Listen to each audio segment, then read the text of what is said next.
Hi everybody, thanks for watching and welcome to segment 2 of what I call Filterpalooza. Now in my first video I told you guys about some basic filters. I'll put that video right up here if you want to check it out if you haven't watched it yet.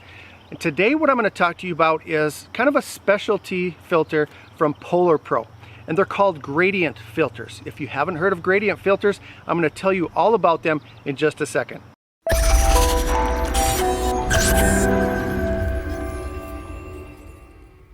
First of all, thanks for stopping by the channel. If this is your first time here, please consider clicking on that subscribe button. My name is Russ and this is 51 Drones. Now, gradient filters have been around for a long time. I've used them a little bit in photography in the past. I've never used them with my drone. I know they have existed for a while, but they really are starting to market them, especially the company of Polar Pro.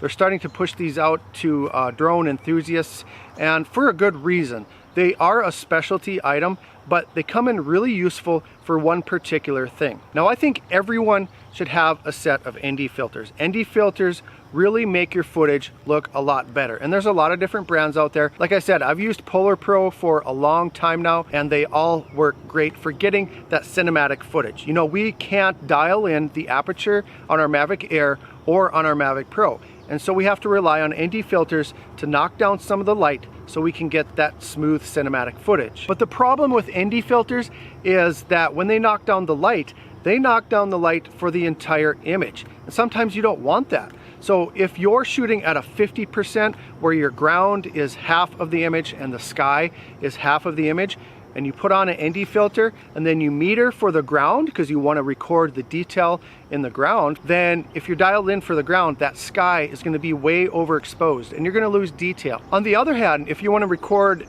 some footage at 50% and you want to expose for the sky because there's some really cool clouds, or maybe for a sunset, then you're dialed in for the sky, well then the ground loses all detail because it's too dark. Well, gradient filters fix that problem. A gradient filter starts out dark at the top and then gradually gets to clear on the bottom, or less blockage of the light as you go down. So this pack that I have has 3 filters in it. First of all, it has an ND8 to no neutral density, so it starts off with a 3-stop at the top and then it gradually goes down to 0, it's clear. And then I have the ND16 to 4, so it starts out at 4 stops down to a 2-stop. And then I have the ND32 to 8, which is a 5-stop at the top and gradually goes down to a 3-stop. And so what that means is those higher numbers means there's more light blockage. And ultimately what it does, it allows you to expose for the ground and then properly exposes the sky for you. And they really do make a difference. I flew my Mavic Air around a little bit, got some footage without the filter, then I put on the 16/4, which is the 4-stop to 2-stop. And it really does make a difference. And then one of the coolest things about these, I also got a set for my Mavic Pro, and you can get some really cool sunset and sunrise images with this filter. When you try to do a sunrise or a sunset, you know, the sky is just really overexposed. And with the 32/8 neutral density gradient filter, I got a really nice image. It really evened out the lighting. So if you shoot a lot of video with the 50% where the ground is half of the image and the sky is half of the image, these filters are great. Now, the disadvantage to these is they are kind of a specialty filter. You know, you're not going to always be shooting at that 50%. If you're pointing down and doing like a bird's eye view, they're not going to work because half your image is going to be dark and half of it's going to be too light.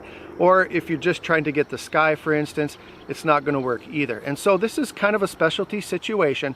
And so you're going to be putting down some money for these for something you're probably not going to be using all of the time. But I think they really would be a nice addition to your arsenal. Now, just one more thing, when you install these gradient filters, they have little hash marks on the sides of them so you know how to install them.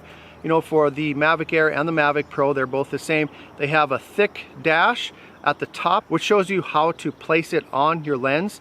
And then the labeling goes directly on the bottom. So just be sure to pay attention to that, because if you put it on incorrectly, you're going to have either, you know, a diagonal image where part of it is dark on one diagonal and part of it is light, or if you put it on upside down, it's going to look really funky. And so just make sure that you pay attention when you install these. So if you're looking for something like this, a gradient filter, I'll put a link in the description down below where you can click on and purchase that. If you do, it does help out this channel a lot. I'll also put a link for the Polar Pro website. You can check out other things that they offer and get more information about these filters. If you have any comments or questions about these or anything at all, let me know down below and I'll get back to you as soon as I can. If I gave you anything of value in this video today, please click on that thumbs up button and let me know that you liked it. Finally, if you're not subscribed, go ahead and click on that subscribe button and join us. I want to thank you for watching today, and as always, fly safe and fly smart.